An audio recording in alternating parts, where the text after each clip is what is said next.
প্রিয় দর্শক বন্ধুরা, আশা করি সবাই ভালো আছেন। আমিও ভালো আছি। আমি শিলামনি। আজ আমি তৈরি করব জলপাইয়ের আচার। চলুন দেখা যাক কিভাবে আমি জলপাইয়ের আচার তৈরি করি। প্রথমে আমি নিয়ে নিচ্ছি কিছু কাঁচা জলপাই, কেটে নিয়েছি। এরকম করে কাটতে হবে। আর কিছু জলপাই নিয়ে নিয়েছি। এই জলপাইগুলো ঘরে রেখে আমি একটু নরম করে নিয়েছিলাম। এরপর হাতে চটকিয়ে নিয়েছি। গ্যাস জ্বালিয়ে আমি কড়াই বসিয়ে দিয়েছি। কড়াই গরম হওয়ার পর আমি দিয়ে দিচ্ছি হাফ কাপ সরষের তেল। সরষের তেল দিয়ে দুটো শুকনো লঙ্কা ভেজে নিচ্ছি।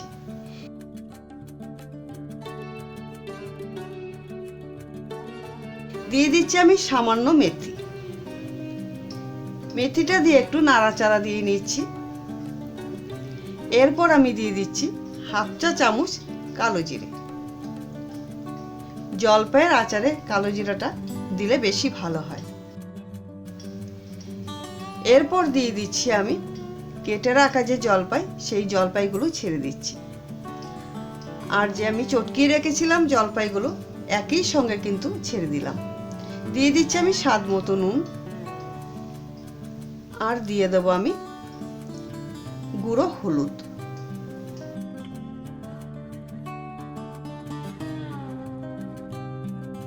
এইবার ভালো করে আমি মিশিয়ে নিচ্ছি নুনের সঙ্গে জলপাইগুলো। এরপর ঢাকা দিয়ে রাখবো 2 মিনিট। আঁচটা কম দেব। 2 মিনিট পর ঢাকনা খুলে দিচ্ছি। এরপর দিয়ে দিচ্ছি আমি আখের গুড়। আখের গুড় দিয়ে দিচ্ছি আমি 150 গ্রামের মতন।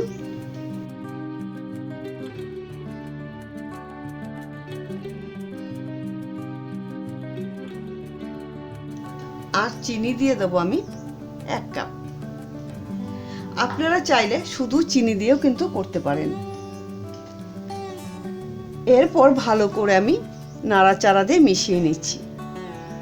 এর থেকে কিন্তু জল উঠবে, ঘাবড়াবেন না। জলটা কিন্তু আস্তে আস্তে আমি শুকিয়ে নেব। আর সুন্দরভাবে কিন্তু মিশে আসবে।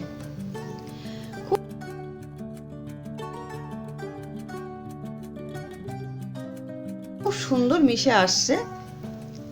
এরপর আমি এর মধ্যে আমি দিয়ে দিচ্ছি হাফ চা চামচ বিট নুন। বিট নুন দিয়ে ভালো করে মিশিয়ে নিচ্ছি। দিয়ে দেবো আমি ভিনিগার।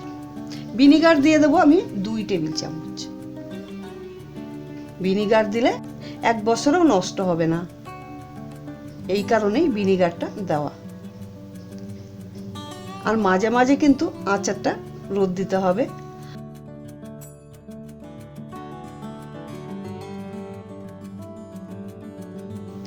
দেখে নিচ্ছি নুন ঝালটা ঠিক আছে কিনা। হ্যাঁ, নুন ঝালটা ঠিকই আছে। টেস্ট করে দেখে নিলাম।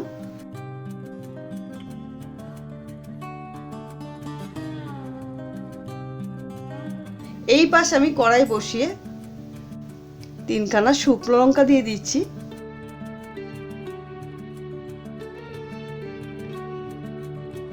আর দিয়ে দিচ্ছি হাফ চা চামচ জিরে, 1 চা চামচ মৌরি, ধনে 1 চা চামচ, জোয়ান হাফ চা চামচ। দিয়ে দিচ্ছি মেথি সামান্য। এরপর ভালো করে মশলাগুলো শুকনো খোলায় ভেজে নিচ্ছি। ভেজে নিয়ে আমি শিলনোড়ায় গুঁড়ো করে নেব।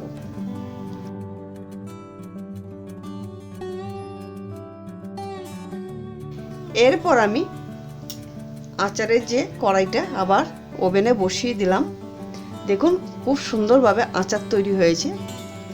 এরপর ভাজা যে মশলাটা জলপাইয়ের আচারের উপর ছড়িয়ে দিচ্ছি। এরপর খুন্তির সাহায্যে ভালো করে মিশিয়ে নিচ্ছি। টক ঝাল মিষ্টি আচার আমার একদম তৈরি, জলপাইয়ের আচার। এই রেসিপিটা যদি আপনাদের ভালো লেগে থাকে অবশ্যই আমার চ্যানেলটিকে সাবস্ক্রাইব, লাইক করতে ভুলবেন না। আজ আমি এখানেই শেষ করলাম। ভালো থাকবেন, সুস্থ থাকবেন। ধন্যবাদ।